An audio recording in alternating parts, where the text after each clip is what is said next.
Zachy the Sun as your host on this most epic journey through pop culture's past. Hold on to your butts. This is Nostalgia Theater. Brought to you by the Movie Film Podcast.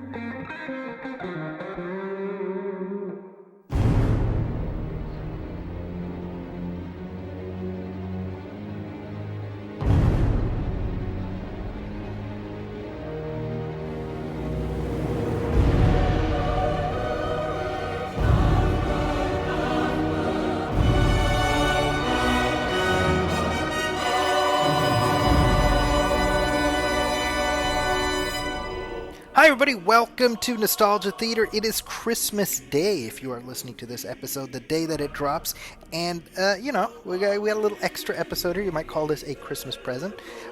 We are here celebrating 25 years of one of the most influential Batman stories of all time, yet one that paradoxically was not watched by that many people when it first came out. I'm talking about Batman, Mask of the Phantasm. This is the first animated DC Comics film. It has a place of historic significance, and it came out 25 years ago today, and as I said, nobody watched it. It opened in like 72nd place and made like negative dollars. It was an unfortunate casualty of being a movie nobody really knew what to do with. So I thought, well, hey, this is Nostalgia Theater. This is the place to get nostalgic about things such as this. Things that were theatrical in nature. So I'm going to celebrate 25 years of Batman Mask of the Phantasm with my guest, who is perfectly picked to be here in the sidecar, or more accurately, for me to be in the sidecar with. My returning guest is John Trumbull. He is a writer for Back Issue Magazine. He's a writer for Atomic Junk Shop. He is probably one of the most preeminent historians of Batman, the animated series, on, dare I say, the planet. John, welcome back to the show. That is quite an intro, Zachy. Thank you very much. Well, it's a lot to live up to, John. No pressure. I know. I'm happy to be here. Thank you for having me. This is like personally my favorite Batman film, so I'm really excited to get a chance to talk about it for its 25th anniversary. Well, this is gonna be a fun one, and like I said, we said this before we got on mic. The nice thing about this particular commentary is it's gonna be relatively brief because this is an animated film, and generally animated films are not super long. So this one is like 75 minutes. You know, you're in New York right now, so you'll be able to get to bed at a reasonable time, which is it's always a good thing for my guests. Yes. This was actually originally intended for the home video market, and during the production they bumped it up to a theatrical feature because they liked what they were seeing so much. So because of that, it was held to sort of a stricter time code. If they'd known from the beginning it was going to be a theatrical feature, they might have let it run a little longer. But well, and I'll tell you that decision, historically speaking, might be right up there with, hey, fire all the engines. We should make it to the U.S. in plenty of time. Icebergs, no problem. Yeah. But we'll get into that when we're playing the movie, I'm sure. So there is only one cut of Batman Mask of the Phantasm. It is the one that John and I have queued up. So as anyone who listens to either the commentary tracks for the Nostalgia Theater show or on the movie film show knows, you can listen along while we watch the movie, or you can just listen on your own. We'll try to drop plenty of trivia. And like I said, John is the guy. He's had conversations with, the majority of the key creative personnel involved in Batman the Animated Series. So I'm really excited to hear what kind of tidbits he has to drop. So I'm ready to do this. Okay, yeah, let's go. Okay, so we will play on after 3. So I will go 1, 2, 3, play. Okay. And I am ready to go. Here we go. 1, 2, 3, play.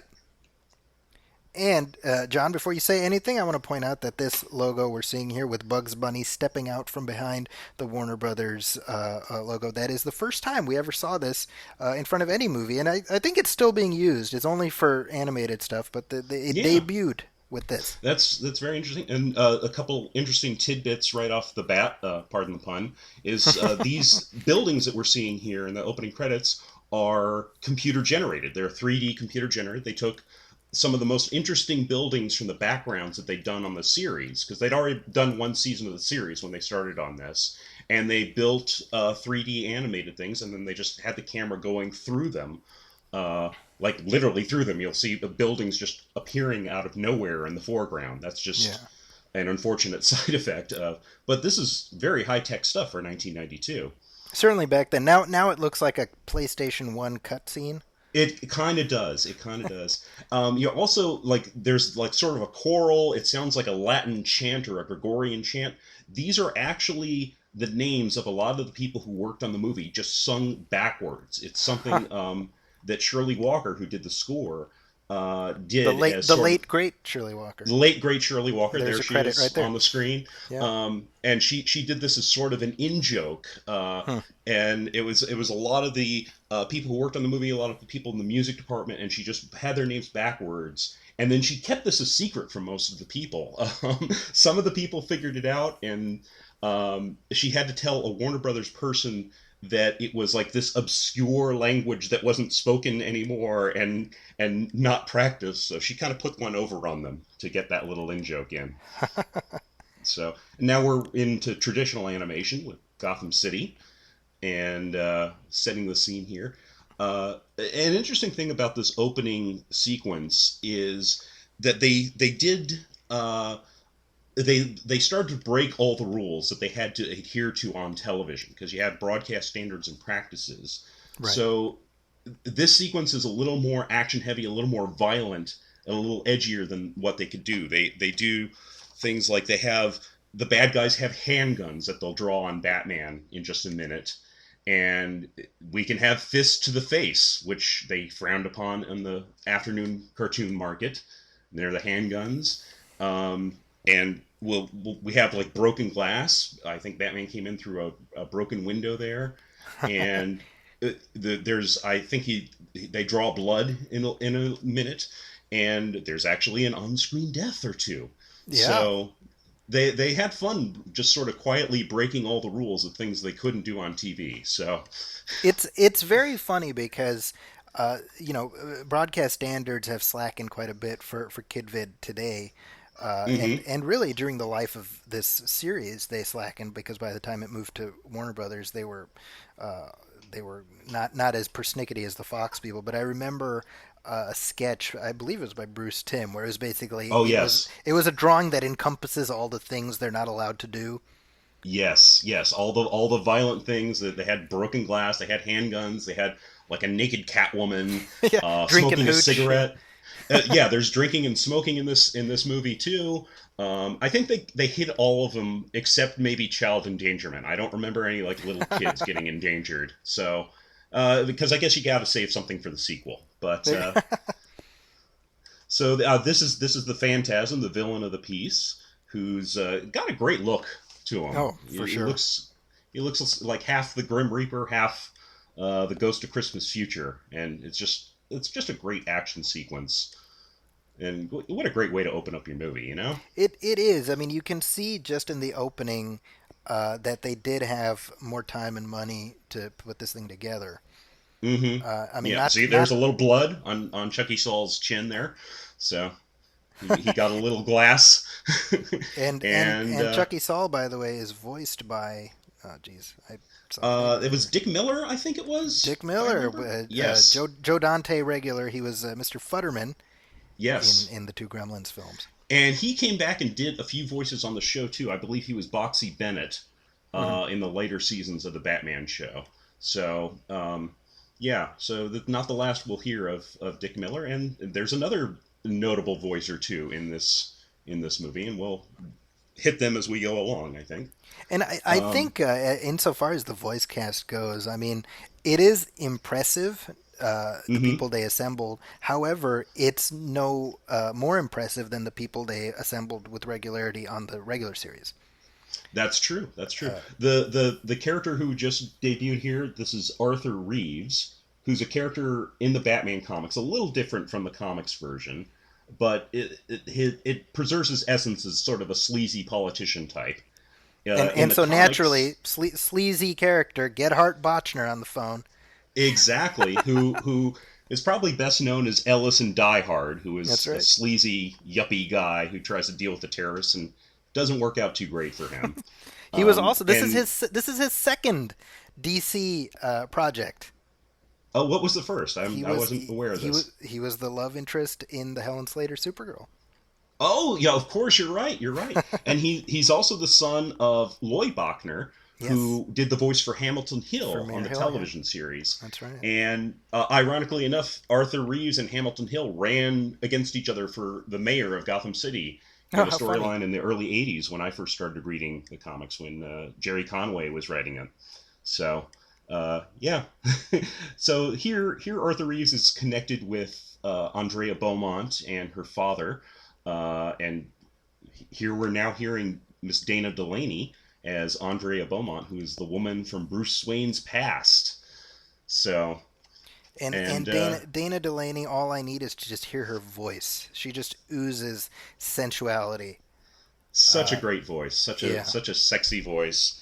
And there's an interesting story behind why they named Bruce's love interest in this movie Andrea, Mhm. because the voice director on Batman the Animated Series is the great Andrea Romano, Yeah, I was going to ask who about that. Yeah. who is responsible for casting pretty much all the voices you will hear in this movie and on the show.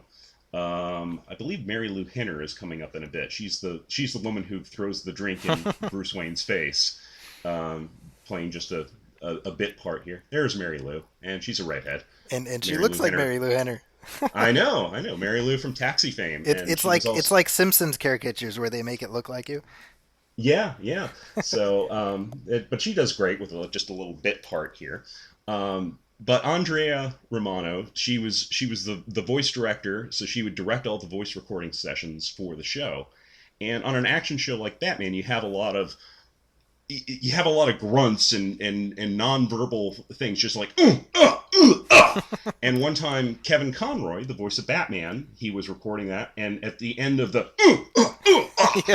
he did, "Oh, Andrea," and the room lost it for like 5 minutes. They had to stop recording because suddenly that just made all those preceding sounds sound completely sexual, and that became a big in joke during the recording sessions. And that was actually something they would do as a warm up at the beginning of recording sessions. From then on, everyone in the cast would do it.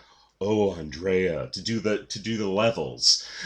so so when they decided to do a big love story for Batman, it's Andrea. So what else could you name her? Naturally. And and now we're about to go into the first flashback of the movie. This movie has sort of a structure similar to Citizen Kane, where we have flashbacks just sort of filling in the present day story as we go. And here it's like Bruce Wayne's version of a meet cute, where he meets the girl of his dreams at where else? At his parents' graves. Yeah, no So one but Bruce Wayne would find a love interest in this fashion, right? it's It's a very Batman.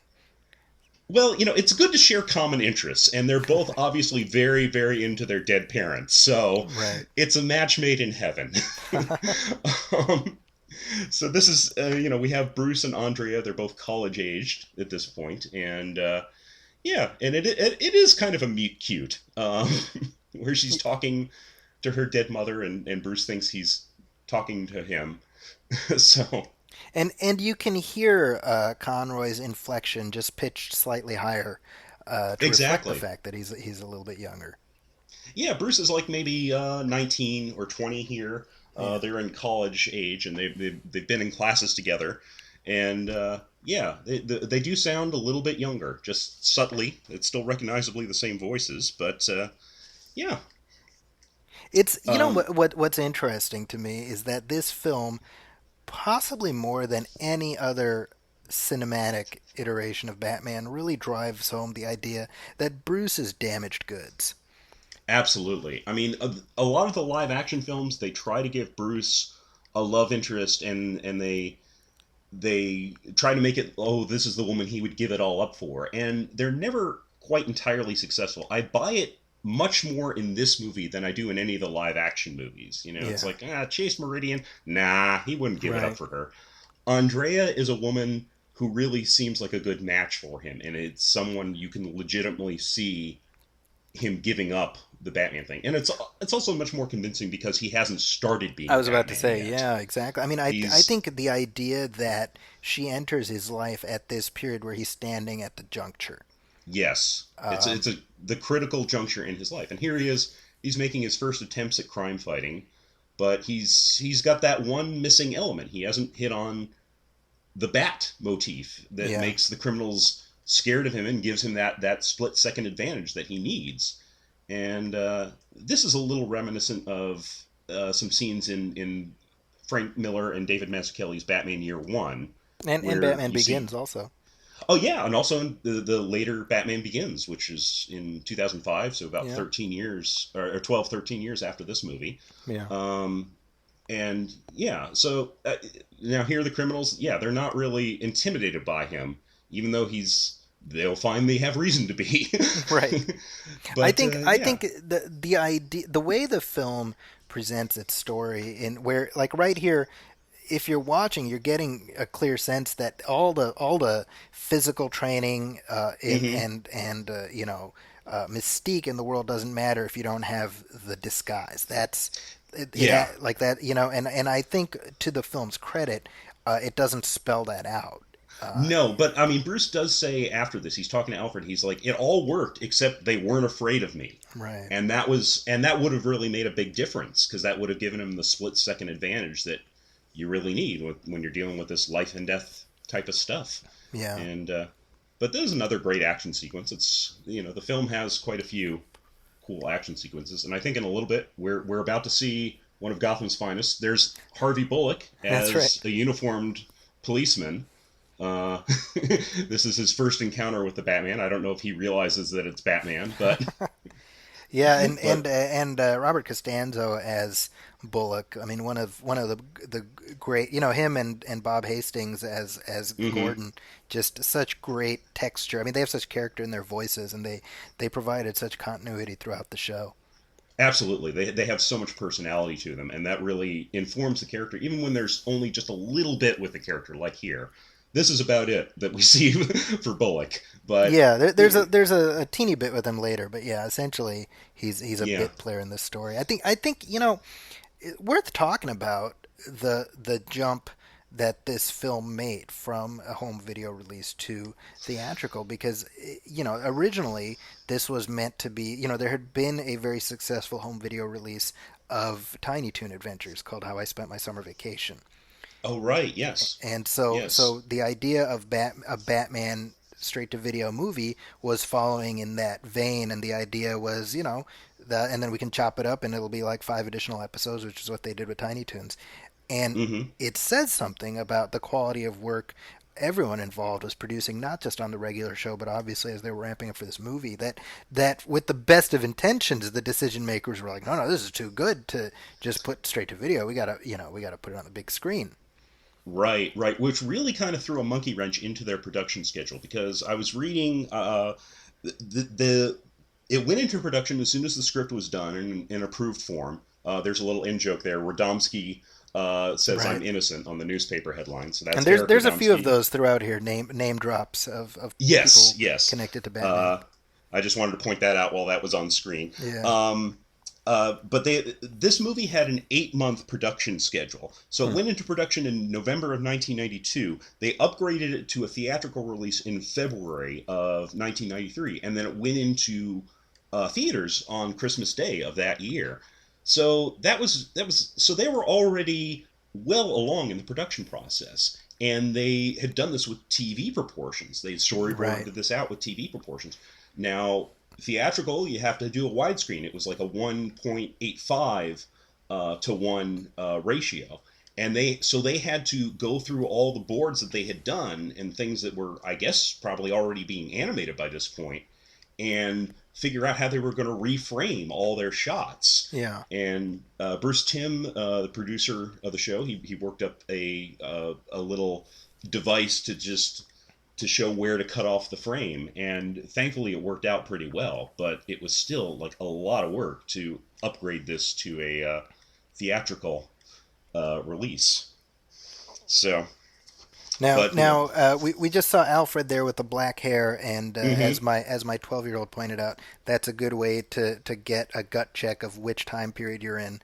Is Absolutely. just look at Alfred's hair. You can look at Bruce's hair, which doesn't have like the cowlick, which it does in the Yeah. present. But actually, Yes. talking about watching it with kids, I watched this today with my kids in prep for our conversation, and I was Hmm. sort of using them as a a sounding board, and I can see why the movie was sort of in a no man's land where it didn't know which audience to appeal to because my kids were having a difficult time keeping up with how the story was jumping back and forth. And I was like, oh, that's kind of interesting. And then you say in 1993 there was no precedent for adults to go to watch a movie like this in the theater because there was no precedent for a movie like this. So the fact that it kind of landed with the thud that it did feels in hindsight Hmm. entirely predictable. It just, I mean, it's a cliche. It was before its time, but it really Yeah. was. It was just before its time. Well, another thing that hurt it was when it was in theatrical release, they only showed it in the afternoons. Yeah, The theaters, they didn't have any evening showing, so they figured this was exclusively a kid thing, and that really hurt it. It didn't have the box office that it could have, and they didn't advertise it the way they could have, probably because of the time factor. And it's just a shame because I really feel like with the right sort of marketing if it had been released to reviewers early enough, this yeah, really could have made a bigger splash than it did. yeah. Um, it's just a shame that they didn't make the decision a little sooner, like before they went into production, because that really would have made a difference, I think. Yeah, I mean, I think the stuff that I appreciated about it is like what I'm seeing right here. This, Buzz Bronski is being, tormented by the Phantasm. He's about to meet his maker in a very Hmm. non Fox weekday afternoon kind of way. How creepy is this scene, by the way? Oh, it's terrific, right? It's great with The all the heavy tone and the mood, shadows and yeah. and Stacy Keach as the voice of the Phantasm is great. Yes, Um, yeah. but again, as a parent, I can also see why it's just sort of in this nether region because it is very dark for kids for something that was uh, presumed to be aimed at kids. Right, You know. right. Yeah, it is very. I mean, because the series too always did this. They kind of just went right up to the line, and Yeah. they didn't really go over the line. But man, they push it as far as they could. I mean, it was always tastefully done. Yeah. Actually, coming up, this is something that they had to tone down slightly. I was reading in an old issue of Fantastique, the gravestone topples on top of Buzz Bronski here, and apparently the original sound effect was a little too crunchy. They said Oh no. you could hear the bones being crushed, so they had to tone that down slightly to make it a little less violent sounding. but but we should we should talk about the history behind the movie is a little fascinating too, is because there were some other pitches for this movie when they decided to do a direct to video thing, Okay. and one of the other pitches was a story called Trial, which was basically all the villains in Arkham Asylum teaming up and they kidnap Batman and they put him on trial for what he did to them, because a lot Uh-huh. of their origins are tied up with Batman. And they eventually decided, we're not going to do that as our story, but that'll make a really cool episode. We can probably do all the cool bits we want to in a half hour's time frame. So that became a second season episode called Trial. Um, and the other story was one that Paul Dini had pitched called Two Timer, which was about the Joker convincing Harvey Dent, Two Face, that his fiancee Grace is now romantically involved with Bruce Wayne. Huh. And if that story sounds familiar, it's because Dini eventually did it in the Batman and Robin Adventures comic book from DC that tied Huh. in with the series, Wow. and that was illustrated by Ty Templeton. And let that be the lesson to writers: never throw anything away, because if your story doesn't find a place one place, it you'll find another place to put it in that where it can work. And those were both great stories. So It's an interesting connection that Dini has maintained throughout the years to the Batman franchise. I mean, Absolutely, yeah.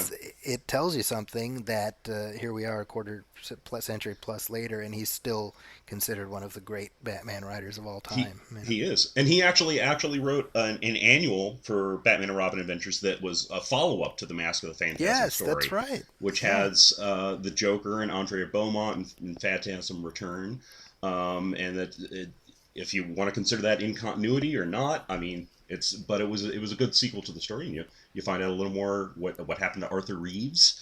So that's worth seeking out if you haven't seen that. And That here that we have. entire that entire run of animated titles, adventures books that DC put Mhm. out, the Batman spanned from like '92 to 2003, I think.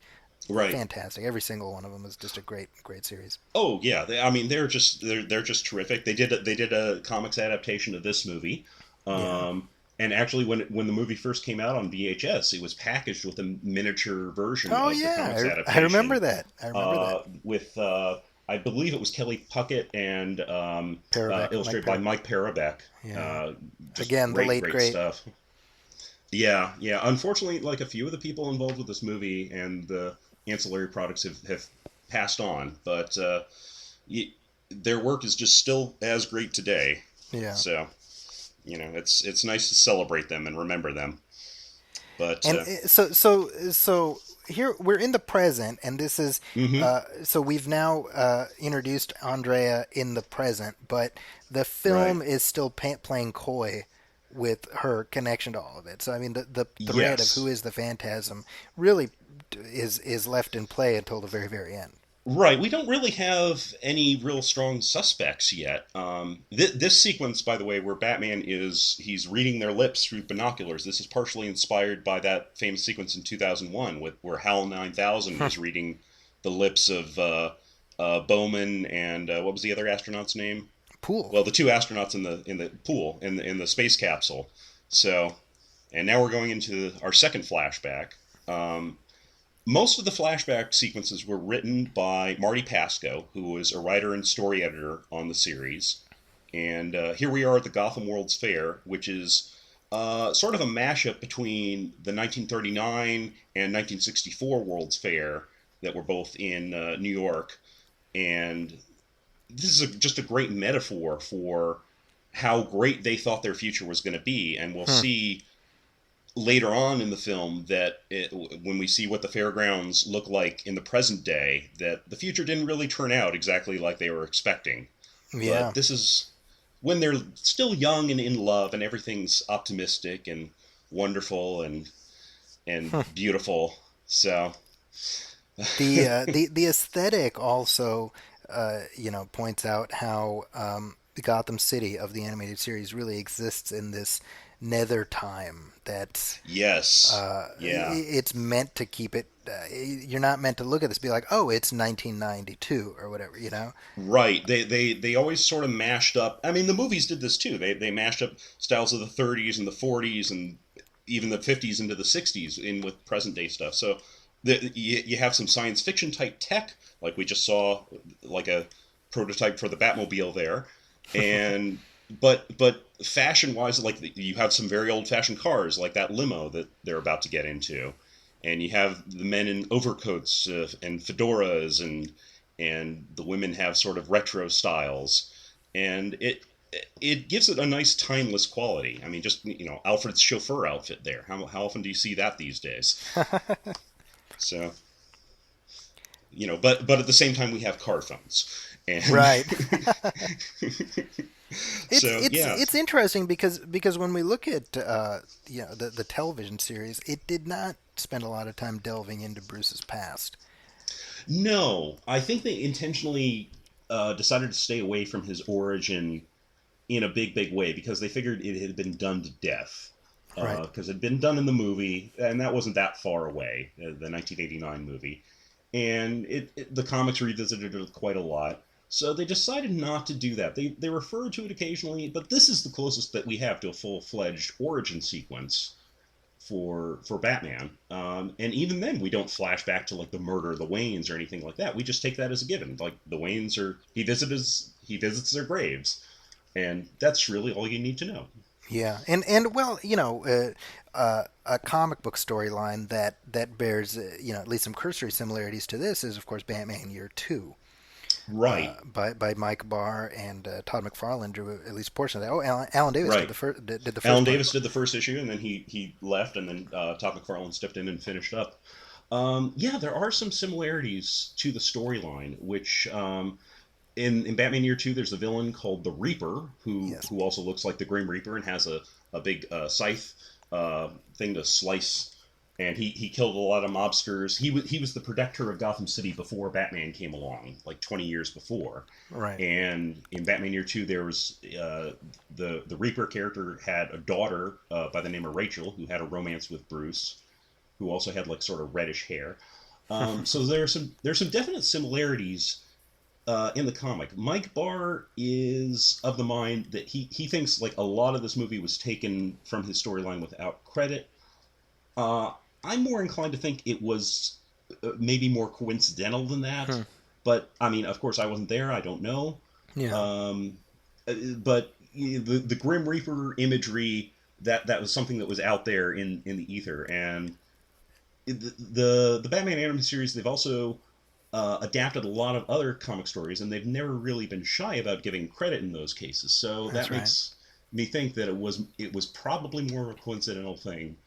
But if I was in Mike Barr's shoes, I might agree with him. So Yeah, well, I mean, like I said, at least on a cursory glance, you say it's Bruce during his formative years, and hmm he falls in love with somebody who makes him question his mission, and then enter into the mix this Grim Reaper clad character who's icing bad guys. I mean, I certainly don't blame Mike Barr for casting a raised eyebrow because yeah, it's out there, and I would say again, not casting any aspersions, but I think that anybody who is familiar with the comic book story, watching the film, they would probably be expecting the reveal of the Phantasm to go in one direction, yes. and so almost having knowledge of the comic would cast your gaze away from the actual identity of the Phantasm. That's true. That's true. If it was an intentional thing, it's a clever misdirect because there are significant differences between the two stories. So you might think they're going to zig, they actually zag. Yeah. And I mean, that's one of the interesting things about this movie. certainly the fact that Stacy Keach voices Andrea's father and the Phantasm makes me think they Yep. knew a little bit what they were doing. I mean, come on. Yeah. Yeah, yeah. They definitely want you to think in that direction. And but yeah, There's Bruce drawing things. Space Ghost. Yes, Space Ghost. No, I can't draw Space Ghost. I can't be an artist. I've got to become a crime fighter. I just don't draw well enough. But yeah, no, I mean this is the height of Bruce's conflict because he's in love with Andrea. He wants to make a life with her, but he realizes that he can't do what he's been planning to do half his life Yeah. if there's someone waiting for him to come home every night. And And John, I mean, I think you mentioned Batman Forever earlier. I mean, I think that's mhm, that film presents Bruce with a similar conundrum, right? yeah, But I think yeah, the problem in the way that film approaches it is it comes down to, oh, she loves Batman, not Bruce, and if she and it's this right. weird, it's a very Clark Kent kind of dilemma, Yeah. and And Andrea, she really truly loves Bruce for who he is. She doesn't right, know the full picture of who he is, but she still loves him. And here's one of the great lines of the movie where Bruce says to his parents at his grave, he says, "It just doesn't hurt anymore. I yeah, never counted on being happy." And Marty Pasco, who I think I mentioned before, he wrote most of these flashback sequences. And I've seen him post on Facebook. He is remarkably proud of this line, justifiably so, yeah. because it's really just a great line, and it really gets to the heart of who Batman is. And then it just cuts to the gravestone and just the unforgiving spirits. They will not let Bruce give this up. It's not going to be that easy for him. And I think, that line, what it really underscores is it gets to the heart of who Batman is, right? He's somebody Hmm. who has subjugated his own happiness on the belief that no one else should ever have to experience what he went through, and so he will sacrifice the rest of his life if that's what it means. Right, absolutely, and that is a sacrifice that he will make gladly, and it really speaks to the film noir sort of roots of the character. And in a film noir, it doesn't end happily for the protagonists. It's they have the best of intentions, but things don't go according to plan, and they don't turn out happily for the characters. Yeah. You hardly ever, you don't really see the leading man, the leading lady go off into the sunset together at the end of a film noir. It's someone Yeah. standing alone in the rain. And I think to some extent that's why I had such a sort of nonplussed reaction to The Dark Knight Rises, Hmm. because that was the finale that Christopher Nolan wrote for this character, and I couldn't square that with everything that we know or came to know about that version of the character, which up to that point to me seemed very much of a piece with what we'd gotten in the animated show. Yeah, yeah, true, true. I mean, it's very tempting to give Batman a happy ending of some kind, but yeah, it isn't quite Batman if he has a totally happy ending. You want to give that to him because he's had such a rough life, but yeah. And Here we there's have O'Neill another and in joke. Adams. O'Neill and Adams, Denny O'Neill and Neil Adams, two of the great comic creators who wrote many classic Batman stories. They created Ra's al Ghul, among Yeah. other characters. There's some other behind the scenes people, Puckett and Patterson, and then now we have some character names from the movie. Salvador Valestra being voiced by the late great Abe Vigoda, That's right. who Salvador uh, Tessio. yes, yeah, from The Godfather. That's right. Um, I mean, yeah, I'm sure that name was intentional. I hadn't thought of that, but that's a great line from Alfred. I Yeah. diapered your bottom. That's just one Alfred of the great Alfred lines. Alfred not only got many of the great lines throughout the series, but he got many of the great deliveries by the late Ephraim Hmm. Zimbalist. Hmm. He And just he gosh, just everybody loved Ephraim Zimbalist Jr. Everyone I've talked to about the production of the Batman animated series, they can't say enough good things about Ephraim. Is just he was such a wonderful gentleman. There's Hamilton Hill. He's uh, such a professional. He had such great stories to tell. Everyone loved him. He was like a father to everyone on that production. There was just not a person who disliked the man. So. and it's obviously the rich personal history that he brought to this. He had been in Hmm. the industry for gosh, I mean, I don't even know how long, 30, 40 years by At the time least, this, at least, yeah. Although yeah, he was the second Alfred on the show. he was. It was originally Clive Revill, That's the right. British character actor, or maybe it's Revell. I'm not quite sure the pronunciation of his name, but he was Alfred. He was Alfred in the first three or so episodes, and then he went to go do summer stock. But he did such a good job, they didn't redub him for those episodes the way they Right. did with Tim Curry and the Joker. Um, and yeah, Clive here we Reville, see. by the way, he was the voice of the Emperor in the original cut of Empire Strikes Back. That's true. That's true. Yes. And here, yeah, and here we see Destiny will not leave Bruce alone. He thinks he's going to be happy, but yeah, no, not so much. And but I think what helps the story to really work is Andrea really does seem like a worthy love interest for Bruce. Yeah. We see throughout the course of the story, she's as intelligent as him. She's like a physical match for him. She actually throws him with like a judo or a jiu-jitsu throw earlier in the film when they first meet. And so she's as shrewd, she's as smart. She really seems like a worthy love interest for him, and that's really important for the story because you have to believe this is someone that Bruce would give it all up for. And Well, I'm and, sure that and mobster is of no consequence yeah, whatsoever. exactly. No, Um, it's just background color. Yeah. and Um, and and yeah, so it really makes the story work. Like City on the Edge of Forever in the original Star Trek series, where you really believe that Captain Kirk has fallen in love with Edith Keeler, or the A Scandal in Bohemia, the Sherlock Holmes story where he meets Irene Adler. It, Right. it's one of those stories that really stands out because the love interest is so strong, and it really works because of that. If Well, this love story didn't work, this movie wouldn't work. and the other thing is everything we've gotten up to this point is giving us the clues, if you're paying attention, to justify the reveal about her later. Absolutely, absolutely. You I know, I mean, mean, yeah. Go ahead. she goes into that house, and we know something hideous has happened, but we don't see what has happened, and that's going to be very significant later on.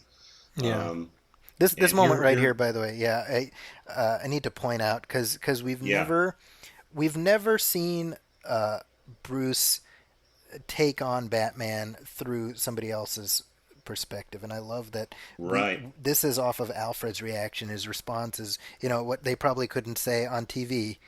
Oh Yeah, my God. God. Yeah, yeah. And it's so much stronger because you don't see the obvious way to do this is just to have a big heroic full figure shot of him in costume. And that's what you Yeah. want to see as a fan, but it's so much more powerful because it's in shadow and it's mysterious, and that's just so much more Batman. And Alfred's horrified because Bruce has made this, to him, hideous choice. Yeah. He's sacrificing his life and his future happiness so that he can go do this thing that he's compelled to do. And yeah, now this movie's getting kind of dark. It feels like we should be lightening up somewhere. It's a dark story, but it feels like we should get some sort of humor in some fashion into the story. What do you think, Zachy? No, Do you sure, think why that not? would be good? You know, but Now, I it's mean, we're what are we like almost 40 minutes in, and we get probably, yeah, in essence the secondary lead coming in at this point, yeah, yeah, and I think it says something about Mark Hamill's really the ownership he had taken over this role, that he just becomes like a center of gravity, you know, once yeah, he enters the yeah. film as the Joker. And he's the definitive Joker in my mind. I mean, a lot Yeah. of people say Heath Ledger, but for my money, it's Mark Hamill all the way. I mean, Heath Ledger was great; he was wonderful, but he was playing a character that wasn't very much like the comic book Joker. Yeah. Um, this is a classic comic book Joker. This is the guy that I grew up reading in the comics. So this is always going to be speak more to me than the other live action Jokers that we've gotten. But Well, and I'm curious. I mean, have you ever heard the Tim Curry take on the Joker? I haven't. Hardly anyone has. I know Yeah. it's been played. Like Bruce Timm has a copy of it, like the track, and Andrea Romano has a copy of it, and they've played it at like appearances at lectures or something like that. Hmm. And actually, I'm going to be doing a. Andrea's appearing at a convention I'm going to be at next year. Maybe I'll ask her if she can bring that along and play that for us, because it would be really interesting to hear It what really Tim would. Curry did. And what happened there was, like Andrea said, I loved what Tim Curry was doing. It was a wonderful take, but one of the producers was not a fan of what he was doing, and he really wanted to recast. And that's a big decision to make because it's an expensive thing. They had episodes that were already basically complete with Tim Curry's voice, uh, but the producer felt so strongly about it that that was something they had to do. So they did it. And Mark Hamill, who had already done another voice for them in the Mr. Freeze episode, he Yeah. came in and he auditioned, and no one could believe that this voice was coming out of Luke Skywalker. Now, It's something. so I he mean, had to come in and essentially uh, do the voiceover to episodes that were already completed. right, because in cartoons you record the voice track first, and that's what they draw the storyboard to, and that's what they animate to, and that really gives them the starting point for all the feeling and the emotion that you're seeing in the drawings here. So for those first few episodes, Mark Hamill had to come in and give his own performance, a new interpretation of the Joker, but still match the lip flaps Hmm. from the Tim Curry version, and that's very tricky. So they needed somebody who could do a good Joker voice, but also was experienced enough at ADR that they could match those mouth movements. Hmm. And Mark Hamill was the guy, and he was just So This so is Christmas with the Joker, that was like the first Joker episode. yes, I believe so. Yeah, So yeah. that one can presume that was a That he is had one of to. them. The last laugh, where the Joker is on the garbage barge, I believe that was another one of the Hmm. episodes. And Wow. if I had to guess, maybe be a clown, but that would just be a guess because that's another early Joker episode. The Joker appeared a lot in the early episodes, He did. like The every first fifth one, episode or so. I feel like the first one that I remember airing, because the order was a little screwy initially, at least Joker's when I favor, maybe. Joker's favorite. That's the one. Yeah. Yeah, yeah. And I only Um, remember that episode because the main character is he's drawn to resemble Alan Burnett. yes, yes. Who is the producer of the show and the co-writer or the main writer of this feature? It's basically Alan Burnett's story with some help from Michael Reeves, and then some of the other writers wrote the final script. Like Paul Dini did most of the Joker sequences. Um, Martin Pascoe did most of the flashback sequences. Michael Reeves, I believe, also wrote on the climax of the movie that takes place at the World's Fair, Okay. which, as we saw in the previous scene, has fallen into a decrepit state, which is just a great metaphor for where the relationships are. And now we have somebody drinking alcohol, Yeah. and it's also implied later on that something sexual may have happened between There's Batman and quite a bit of hanky panky in this episode. there is. You There's know? there's I mean, but it's still done very tastefully. They don't get gratuitous about it. They don't wallow in it. No, But you definitely know this was not something that they could chop up into 22-minute segments and throw them on no. Fox Yeah, weekday they afternoons. couldn't recycle it like the Tiny Toons thing. Yeah. I mean, if they had done this movie differently, they probably could have done that, but that would have had to change the story quite a bit. Um, but Yeah, and what a great line that Andrea just had is the only one in this room who's controlled by their that's parents great. is you. Oh, it's great. Oh, such a great line. And here we have the Phantasm. He's visiting Chucky Saul, Mr. Abe Vigoda. Or wait, was it? No, it's I'm sorry, Salvador Villastra. I'm getting my mobster Velastra. names mixed So up. is this the first explicit Joker fatality we've ever gotten in this I mythos? think so Yeah. because I mean, in the comics, the Joker's killing people with the Joker venom all the time, Right. but in the show, they couldn't really do that because of standards and practices. So that they'd have things like in when they adapted the Laughing Fish story, which is a Right. famous story from the comics by Steve Englehart and Marshall Rogers. In the comic book version, he's murdering people. That's right.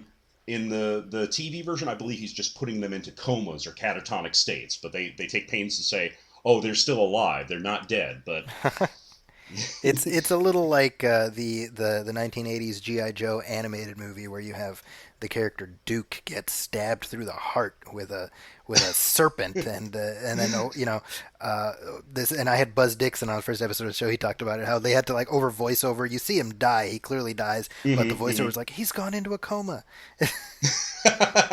just a last minute correction He or he something. was he Yeah. was infuriated by that. Yeah, yeah, I'm sure. I'm sure. I mean, because if you work on this whole thing and you intend it to be one thing, and then at the last minute they change it, Yeah, and the movie we'll see a little later is kind of ambiguous about what happens to Arthur Reeves. We sure. we see him in the hospital later on, and he's been exposed to the Joker's laughing gas, and he's in a real bad way, and he's not cured. We just see him laughing maniacally, and we don't. It's really That's just kind of true. left up to the viewer whether he died from that or not. You could easily Yeah. see it going either way, and but here we have another cool action sequence of the police after Batman, which is always fun to do, and this is a sequence because he goes into like a construction site, I believe, and it's a little reminiscent of Batman Year One in a sequence in like the third issue of that where he's trapped in a condemned building and he has to fight off a whole SWAT team. So this is in the same vein of that, and It's also evocative, John, to me of the pilot episode on Leather Wings, which is a similar yeah, thing where the cops think Batman, it's Man Bat, but they think yeah, Batman's out there terrorizing people, so they're hunting him. So that's a fruitful narrative strain to follow. Whenever yeah, and Batman's on the run. it's always fun when Batman has to fight crime, but he also has to, stay one step ahead of the police. Yeah. And it's fun when they do that. I don't know if I would want a steady diet of that, but it's certainly fun to do every once in a while. Yeah. And yeah, here he is heading for the construction site, which is And always a great there's sight Bullock, to by have. the way. We just saw Bullock, so. Yes, yes, the present day Bullock in his gray trench coat. He's a plainclothes detective, so he's moved up in the force. And yeah, we don't see Montoya. We barely see Commissioner Gordon in this movie. That's true. Not a big Gordon story, but it still is a great story. And, It's funny because Gordon has a line earlier in the film where he's like, "Batman doesn't kill anybody, period." And my kid is like, "Well, I don't know. He killed a bunch of people in Batman Returns." I'm like, "Shh, settle down." Yeah, true, yeah, and if you're a kid and you're seeing all these mixed up together, yeah, it's the line's a lot grayer for him, I'm sure. Yeah. Were any of these action sequences like too intense for your kids, or did they guess like where the plot was going? How did they react to the movie? The action sequences they were totally on board with. I think the mechanics of the plot, they were, because I was watching it with the whole clown car, right? So from age 12 to age 5, and there's 4 of these things living in my house, and there's 5 actually, but the 5th one she was She's not too verbal. Yeah, not yet, exactly. And I would say that, as I said earlier, I think they were having a bit of a time keeping up with the sort of the contortions of the plot, which is what because you have all the flashbacks going back and forth, and they found that confusing. They had some difficulty, and my oldest, who's a relatively on top of this type of stuff, he was having a hard time, which is what made me say, okay, I can see a little bit of why this might not have broken out with that audience the way it might have. Yeah, true. It's we should talk about like the score a little bit more. The score, as I believe I said during the opening, was done by Shirley Walker, who actually conducted the orchestra for Danny Elfman's score on the first Tim Burton movie in 1989. Wow. And because I believe like Elfman wasn't really experienced with doing his own conducting at that point. I believe he does it now, but back then he was the Oingo Boingo guy. Exactly. Him doing a film score was a novelty. He'd only done, I think, a couple before, like Pee-wee's Big Adventure and maybe Beetlejuice. And for this, because it was when they bumped it up to a theatrical production, they also did give the movie a bump in the budget. I believe the final budget was $6 million, and some of that went to the score. I was reading that she had 2 orchestras. She had an A orchestra and a B orchestra. The A orchestra had 110 pieces, and the B orchestra had 80 pieces. And for a typical television episode, they'd have 30, 40 pieces. So it's a much fuller sound, a much lusher sound, because there's just a lot more going on to it, and it's really a great score too. I mean, a lot of the feel of this movie comes from the score. Well, and what's interesting to me is that Shirley Walker, who built off of the thematic foundation that Elfman created in those first 2 films, which is part of the identity of this series, but what she added was something that's unique to the series, which is dun, dun, dun, dun, dun, dun, and to me, that's something that I hear that, and I can only think of this show. Yeah, absolutely. That sort of underscore. I mean, the theme of the animated show, it's like Danny Elfman's score. I think it's like a new recording of it, but yeah, she wrote other bits of music like around that, and she came up with themes for each of the villains. I mean, you hear for the Joker. You think the Joker, and you think of that lonely sort of woodwind theme, and you think of Two-Face, and all the villains had those little motifs they would come back to, and that would just sort of give you that audio cue. It's kind of interesting because there was in 88, 89, there was a Superman animated series on CBS, and that series. Which I wouldn't compare to Batman, even though I think it's a good show. But they had original orchestration too from Ron Jones, who used the Williams music as something to build off of, and then he was able to create some very lush, beautiful music. And it's that's a rare thing, right? Because with animated shows, generally speaking, you have a library of like maybe 10 or so cues, and you just cycle through them. You know. Yeah, it's interesting. I didn't know Ron Jones worked on that Superman animated show. He also wrote music for Star Trek: The Next Generation, That's as right. I'm sure you know. And he wrote, he scored the Best of Both Worlds, the famous Borg two-parter, and that's a great score. So yeah, Ron Jones, very talented guy. Yeah, that Um, the music that he wrote for that series is actually available on album. You know, the Film Score Monthly a while ago they put out like uh-huh. Superman the music, and it's all four of the Reeve movies plus Oh, the Ron Jones music. So oh, very cool, very I cool. mean, I the just fact recently that got. they included that with John Williams, that tells you something. Mhm. I just recently got a bunch of CD sets of music from Batman the Animated Series. They have like 4 volumes of I music know. from the series, and there's also a Mask of the Phantasm soundtrack album. But they produced like limited edition. I think they're like 3,000, 4,000 copies, and Yeah. it's the individual scores from the individual episodes, and it's just gorgeous stuff. They're like 4 CD sets. So if you're really into the music, you can track those down and. And I believe there's also Superman the Animated Oh, Series and Justice Oh, League we're available. panning away to Oh, curtains blowing in the wind. I don't know what this means. the only Oh, thing yeah. missing is like a train going into a tunnel and a Exactly. I mean, rocket we had launching. the ocean waves going up against the rocks, and We and have shirtless Bruce and pantless Andrea. So yeah, and I'm draw your sure she's conclusions. wearing the shirt to that set of pajamas. So it's they did a similar thing in the James Bond movie Goldfinger, where That's right. Shirley Eaton was in Bond's pajama shirt, and Bond is just shirtless and Draw your own okay, they conclusions. don't match, but I'm sure that was the intention in the drawing. but That's right. So so now we're getting ready to sort of rear towards the climax, and we think that Bruce and Andre are going to make a go of it and finally be happy this time. But Batman can't be happy. fate has other things in mind. Um, so I think and we've sort of talked right past Kevin Conroy, and I think that to some extent is an indication of just how good he is in the role that we just sort of take for granted. This outsized footprint that he has left that's true. That's on the true. character forever. You know, Hmm. He I is the voice of Batman. He is yeah the definitive Batman voice. And when I read a Batman comic, that is what Batman sounds like. And yeah it's and what I love about it is, the Bruce Wayne voice. It's close to his speaking voice. The Batman voice is also kind of close to his speaking voice. One's pitched a little higher, one's pitched a little lower, but neither one sounds like a fake voice, which is the no. beauty of it. And That's the thing, right? Is you said something really apt, which is you read a Batman comic, you hear his voice, but what's amazing is I remember the first time I watched when I watched On Leather Wings, I hear it and I'm like, mhm. that's the voice I've always heard in my head, and you're Yes, right. yes, absolutely, absolutely. Um, And now we just saw that Bruce put two and two together, and he figured out that nameless mobster from the flashbacks was actually the Joker.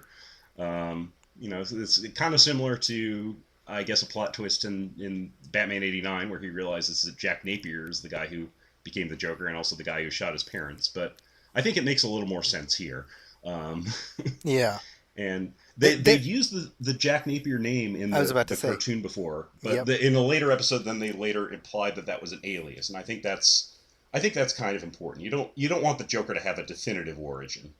Um, That's for as much as I have a deep seated affection for Batman '89. I think the problem with that movie's construction of the Joker, which is iconic and memorable in its own way, is that it's still Jack. Like True. it's Jack in whiteface. Yeah. He doesn't make this. I think what Ledger got right. You referred to him earlier. I think what he got right is just the mystique. Nobody Yes. knows who he Yeah. And is. the Joker should always have that mystique to him. And I love that in the Dark Knight movie they gave him multiple origins, so you don't know what, if any, is true. Yeah. And they had the sense to do that here. They didn't give the Joker a definitive origin. I mean, even in the comics, when they gave the Joker the Red Hood backstory, there was still a mystery. We didn't know who the Joker was before he was Red Hood, Yeah. and I think they were smart enough to realize that the Joker always needs that mystique to him. You should never know entirely where the Joker is coming from or what he's up to. He should be unpredictable. And Yeah, and I mean, certainly, this is just me personally, but one of my least favorite Batman stories is The Killing Joke. Uh-huh.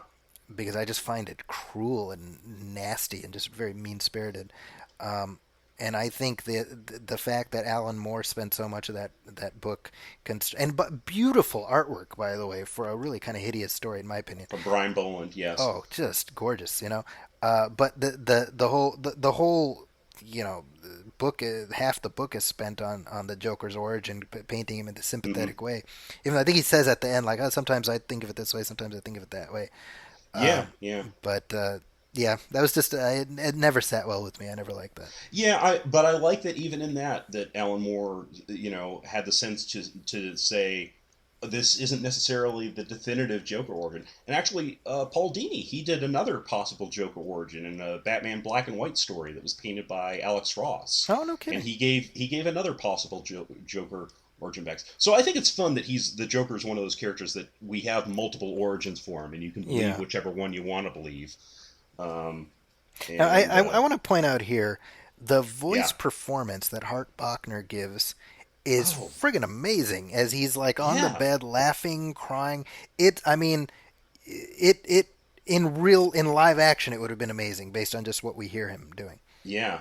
And this could so easily become silly or humorous, and it never does. It's terrifying, Yeah. especially when she shuts off the lights and we get this great film noir lighting. I mean, God, how gorgeous is this with the coloring? Whoever did the color selection for this and the Yeah. background. I mean, this is one of my favorite scenes in the movie Oh, it's because of great. this, because of the it's all in these wonderful blues and just him going, "Oh no!" and I mean, it's terrifying. I mean, Yeah. he's sobbing, and we do not see him cured. We don't see him at the Right. end being like, "Hey, I'm okay now, everybody." No, as You know, far as we know, he stays like this. and I think when we talk about the work that Andrea Romano did as a voice Hmm. director is really bringing out the reality in these voices and making sure that people didn't feel like they were slumming it. Right, and they did, and I think for a lot of the actors who maybe weren't experienced in doing cartoon voiceover voices, they might have had the instinct to go humorous or go bigger and Go broader, and bigger, there's a yeah. little of that, but I mean, she really kept the performances on an even keel and made sure that everybody was, well, basically working on the same type of project, and and this And is the last we see of Arthur I Reeves. know it's Wow. unnerving. That's very unnerving. Yeah. Yeah. There was a brief window in, I want to say, the early part of '93 where Batman was airing in prime time on Sunday nights. Yes.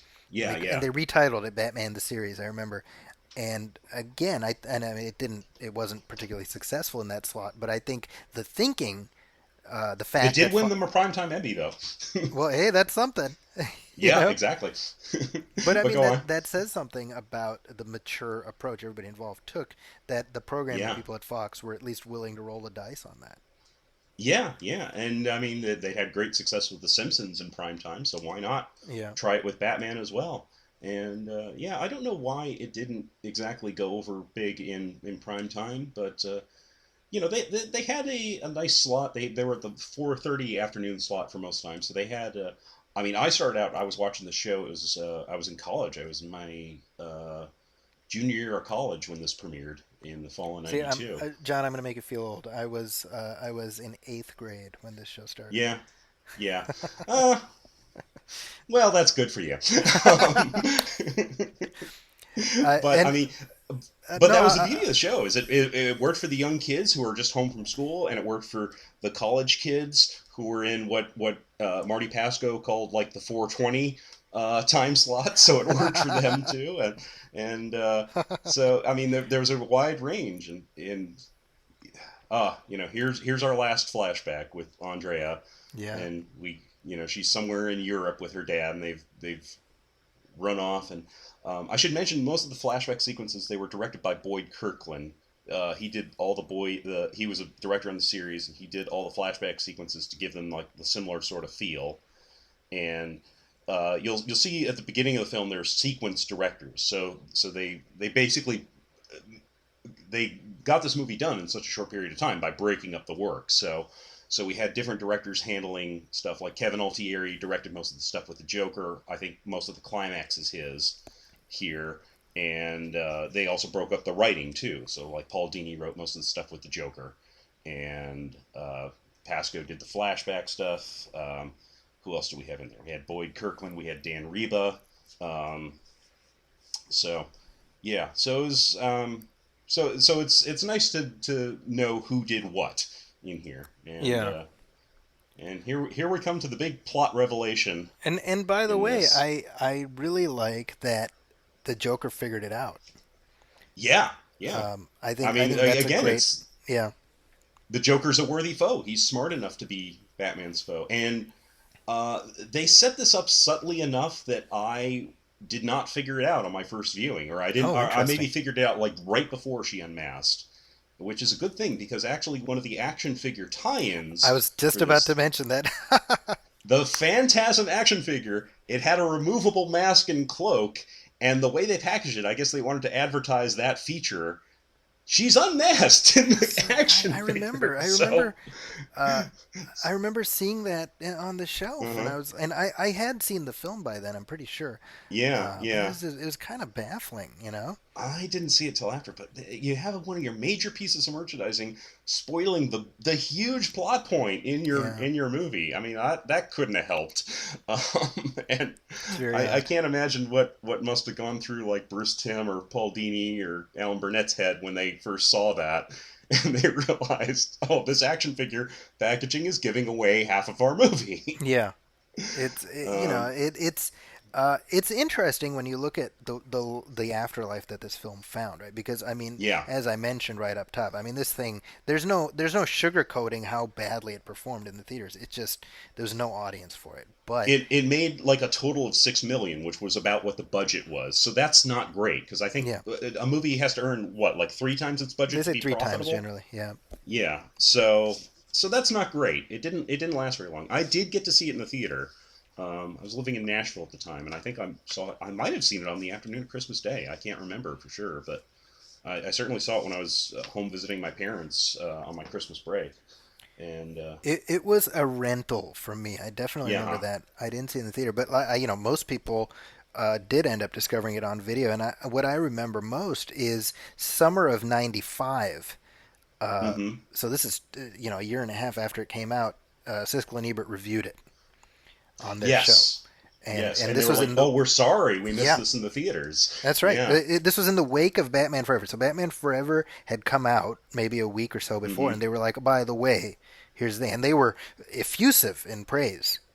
Yes, You know, yes, yeah, and they were like, I think they might have said this is better than the live action version that we saw, or I if they think did. Cisco is like it's the best Batman movie I've ever seen. Yeah, and I agree. I think this is the best one. It's certainly the closest to the comics because, well, animation and comics are more closely related than comics and live action. Yeah, You can do like various cheats in animation that you can also do in comics, like with how his cape works. I mean, his cape never gets underfoot, and you have the glowing white eyes and things like that. Things that are really tough to make work credibly in live action, but in animation, it's no problem at all. it's And it's now, it's well, it's sort of fortuitous that we're recording this track the weekend that Spider-Man Into the Spider-Verse is in theaters, hmm, and really blowing the doors off of what uh, the idea of like an animated version of a superhero, you know, and hmm, it's hmm, performing at a much higher level. Obviously, it's opening at like 40 million, you know, and yet you can draw a straight line from Batman Mask of the Phantasm to Spider Verse, where you right? know Phantasm plowed the road.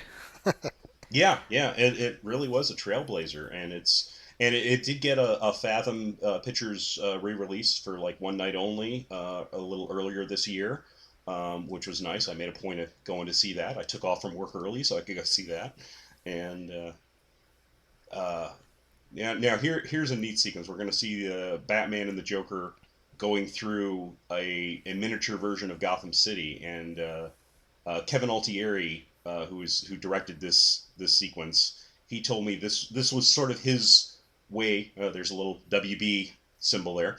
Um, Kevin Altieri told me this was sort of his way to do a Godzilla movie, to have a giant guy rampaging through a miniature city. That's funny. So, so, so that's sort of their version of that, with the Joker with the Chrysler building on his head. So here's a question for you as we watch Hmm. Batman and the Joker square off yet again. And this is a question I asked Brian, my partner on my other show, as we watched The Dark Knight. What is it about the Yeah, Joker? Why is the Joker like everyone knows that Batman's yeah. arch enemy is the Joker? Like a little kid, you come out the womb and Hmm. you ask Hmm. for your binky and you say, by the way, Batman's main villain is the Joker. Yeah, absolutely. If you're bringing your kids up right, um, I mean, the Joker just works beautifully because he's so balances Batman. I mean, he's like the perfect opposite, because Batman's very serious and the Joker takes nothing seriously, and Batman's very dark and the Joker's very colorful. Batman doesn't kill and the Joker loves killing. I mean, he just, whether that was by accident or design, he just is the perfect opposite of Batman. And he's also just such a versatile character. You Hmm. can do like really scary Joker stories, you can do silly Joker stories. So in a way, he's as versatile a character as Batman is. Yeah. Because you can do all sorts of different stories with Batman. You can do horror stories and mystery stories, and even like humorous stories. You can do detective stories. You can even do something like the Adam West show, and it works beautifully. Yeah. And he's really one of the most versatile characters in fiction, and I think the Joker is also similarly versatile. Um, so that's my theory. Yeah. Um, I mean, it is fascinating to me because I feel like even as a little kid, you just know. Like, I mean, the Adam West show, which I grew up watching, I mean, mhm. he different villains. It bounced back and forth between those main four, and yet even then, you knew instinctively, well, Joker's like the guy. He's the number one guy. Yeah, Yeah, he's yeah, your number the one number guy. one guy. Yeah.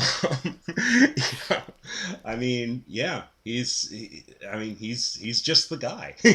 Yeah, I mean, and also they also have like that sort of cool silent movie motif, because like the Joker's look was derived from that silent movie, The Man Who Laughs, with that's right. Conrad Veidt, from Casablanca. And I mean, Batman is also a similarly operatic sort of character, the Die Fledermaus, or the Black Bat. I mean, Yeah.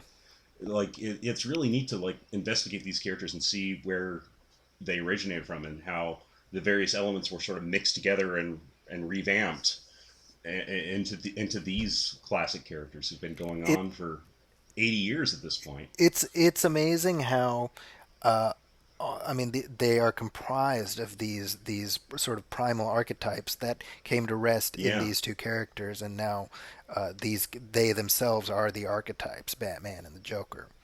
yeah, yeah, absolutely. They've become so iconic, and it's and the cool thing is you see these characters reinterpreted through the years, and like you had, the 40s version, and then you had, like, in the 50s they were doing science fiction stories with them, and then in the 60s you had the Adam West, and then you had the new look Batman that Carmine Infantino drew, and then in the 70s you had Denny O'Neil and Neil Adams doing like a film noir type of thing again. Marshall Rogers and Steve Englehart did a well-regarded run in Detective Comics, and then you had the Christopher Nolan movies and the Tim Burton movies, and you get to see this reinterpreted through the years, and it's really cool to see all the different versions, and they all have some validity to them. Yeah.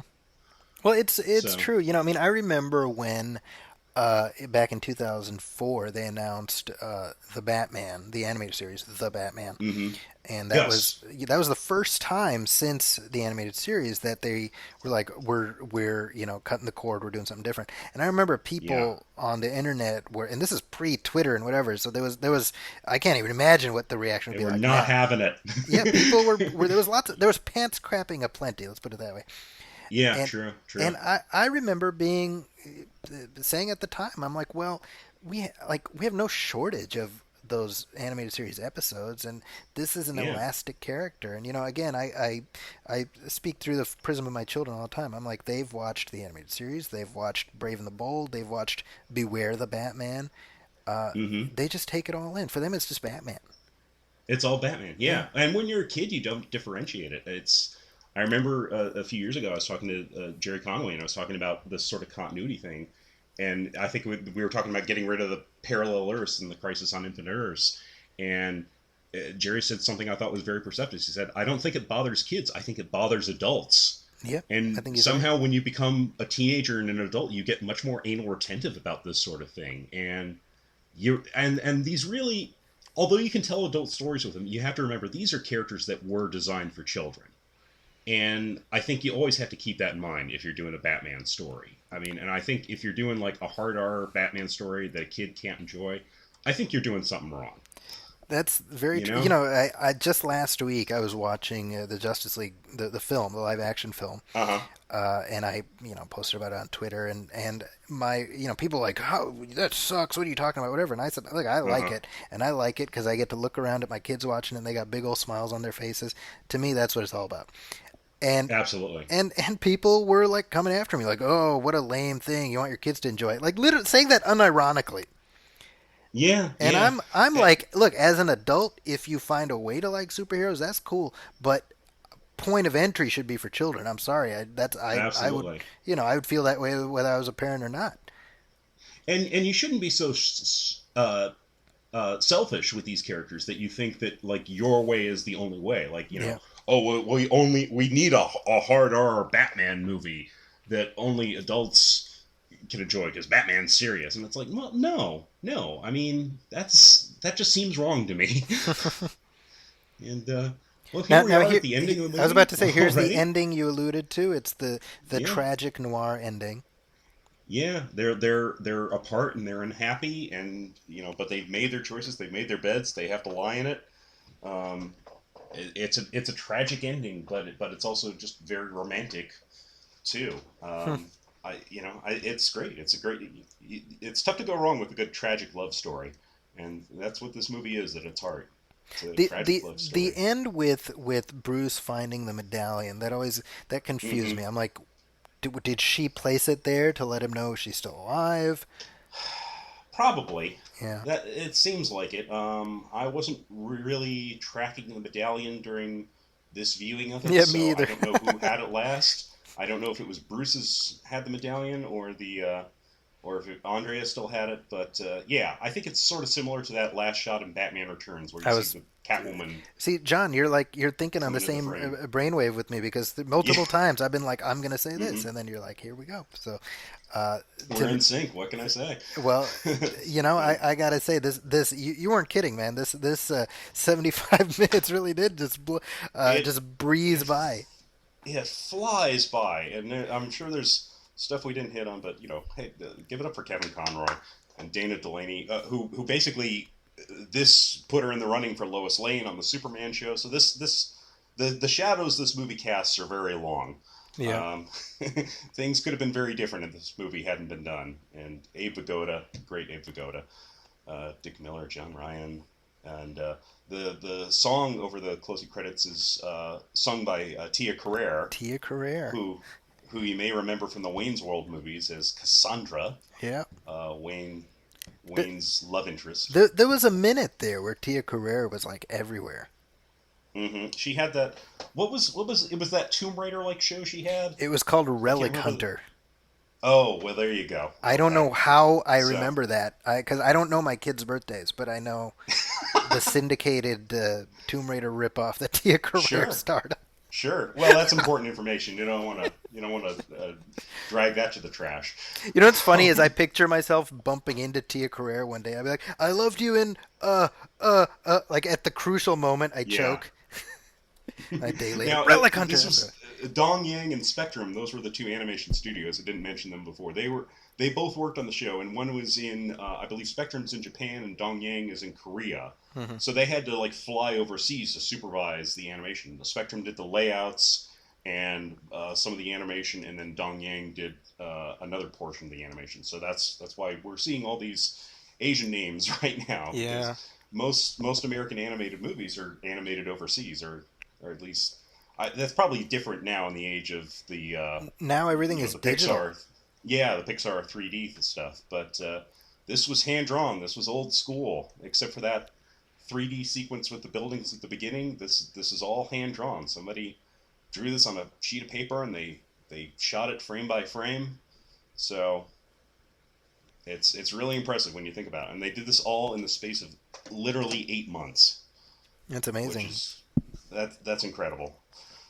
And Uh, well, I mean, 25 years later, Mask of the Phantasm has carved out its own place, not only in the history of the animated series, but in the history of Batman overall. I think it hmm is important.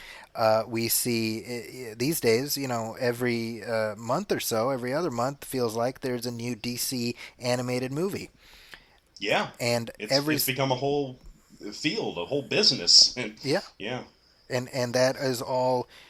I mean, without question, an outgrowth of the success this film found on home video. This was followed a synthesis couple years Hans later. Zimmer, Yeah, Hans Zimmer, who came back to Batman scoring a little later. I right. just wanted to note that. I believe it's the same guy, but I'm sorry, you were saying No, I mean there was a sequel to this of sorts a couple years later. Batman and Mister Freeze, Sub Zero. Sub Zero, Yeah, and which and that went straight to video because they learned their lesson. yeah, well, and also it was supposed to be released around the same time as Batman and Robin, and Yes. one of the writers on Sub Zero, Randy Rogel, told me that they delayed it because the Warner's executives were seeing the dailies for Batman and Robin, and they realized how much better the animated movie was than the How live funny. action movie, and so they didn't want it taking away any business from the live action movie, so they intentionally delayed it. I don't know how many months, but he was like, look, this is happening. I don't want to hear any bleep about it. That's really funny. there's going to be market confusion, so so that's let's what they let's keep did. our powder dry. Yeah, and they later did a couple other things in this continuity. They did the Mystery of the Batwoman and Batman Beyond: Return of the Joker, which also excellent. That's another one that could give this movie a run for its money. Oh, such a But fantastic film. Yeah, one of yeah, Mark Hamill's all-time performances in the role as the Joker. absolutely, absolutely. I mean, if God, he's the definitive Joker. What can I say? He is, and he will be for a long time to come. Well, I want to thank you, John, for taking this trip through the annals of nostalgia theater with me as we watched Mask of the Phantasm. I learned a lot. I got to admit, I revisited this movie today for the first time in probably 15 years, so it was somewhat Wow. fresh. Yeah, and just getting to talk through all of the behind the scenes anecdotes was a real thrill for me. So I hope people listening had a good time. I know I did just Uh, being a part of it. Me too. Me too. This was so much fun. Thank you for letting me do it. I had a blast. Well, as we wind things up, I know you're busy. You're available. Your work is available through Back Issue Magazine, and hmm the Back Issue 99 is where your expansive oral history of Batman the Animated Series appeared. And you mentioned to me earlier that it's still available to purchase digitally. It might the hard copy might be hard to find, but you can buy a PDF of Yeah, it. I mean, you may have to if you want a print copy, you may have to go to eBay or something like that because the print copies have sold out. It was a pretty quick sellout on the Tomorrows site. But if you go to tomorrows.com, TWOMORROWS, you can get a digital copy to download and read at your leisure. You can find some of the anecdotes I told here and some other fun things, fun bits of trivia about the series. So Awesome, and I know that you're also working. This is a more long-term project, but you're working on hmm a book detailing the history of the entire DC animated universe. yeah, well, because I'm a glutton for punishment, I had so much fun talking to all the people behind Batman the Animated Series. I decided I'm going to keep going with this, and I want to find out uh, what happened with some of the other shows that haven't been as extensively covered as Batman, like Superman the Animated Series, Batman Beyond, and the Justice League shows. And so I'm talking to as many of the people from the cast and crews of those shows as I can, and I want to ultimately assemble this into like the definitive oral history document of these shows, which were produced over, oh gosh, like I think a 12-year period, something like that. Hmm. And so that that's that we'll see that a few years down the road, hopefully, not But quick. it's a coming, and So and I'm confident you will come back. Well, hopefully before then, but certainly when that book is ready to put out in the world, I certainly I expect it, John. I expect that this will be one of your pit all stops. right. Well, I don't want to let you down, so I would be happy to. I would be happy to. And if anyone from the cast and crew of any of those shows happens to be listening to this, please get in touch with me. Find me on Twitter. I'm at Trumbull Comic on Twitter, and or reach out to me through, a lot of the people have my information. Ask Dan Reba, he'll give you my info, and we'll talk. Well, there you go, folks. And if you're listening and you want to follow John on Twitter, there he is. And if you're looking for me, you can find me at my website, ZackysCorner.com. That's ZAKIS Corner. That's also my Twitter. That's also my Instagram. So please feel free to follow and like and retweet, etc. And also, as I ask you each and every episode, please go to iTunes and leave a review. Leave a star rating. Every little bit helps. If you have any suggestions for future topics or future guests you'd like me to have, please message me. You can email me at moviefilmpodcast@gmail.com or hit like on our Facebook page, facebook.com/moviefilmpodcast. That wraps up this episode of Nostalgia Theater. That wraps up 2018 for Nostalgia Theater, but I'll be back in the next year with a whole bunch of stuff. I'm excited, and I hope you'll be along with me on this mythical journey. So thank you once again to my guest, John Trumbull. Thank you, everybody, for listening, and I'll catch you next time. Never said a single word, never said a single word, never said, I never said.